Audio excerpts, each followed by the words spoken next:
पढ़ेंगे पाठ 11। हमारे पाठ 11 का नाम है सुंदर फूल। ज्ञान की बात। बच्चों, फूल जितने सुंदर और कोमल दिखाई देते हैं उतना ही सुंदर और कोमल उनका स्वभाव भी होता है। कांटों में रहकर भी सुगंध और प्यार बिखराते हैं। आइए इस कविता में फूलों के बारे में जानें।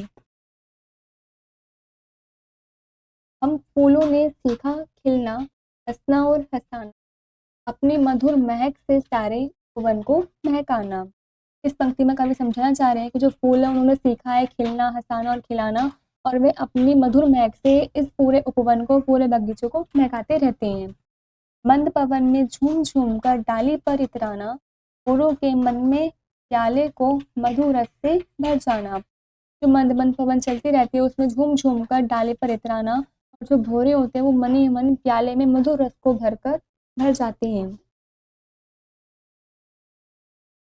तितली अपने चपल परों की रंगत हमसे पाती, इधर उधर उड़ अपनी छवि से सबका चित लुभाती। जो तितली होती हैं वो अपने परों की सहायता से जो रंगत है वो हमसे ही पाती है और इधर उधर डाली पर उड़कर अपनी छवि सबके हृदय में लुभाती है। गीत हमारी ही शोभा के कोयल गाने आती, गौरैया गुणगान हमारे गाते नहीं अघाती।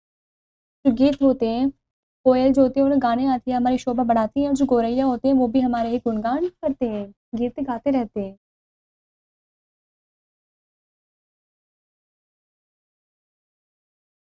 कांटों की गोदी में पलकर हम हंसते रहते हैं, सूरज की गर्मी से जलकर हम हंसते रहते हैं।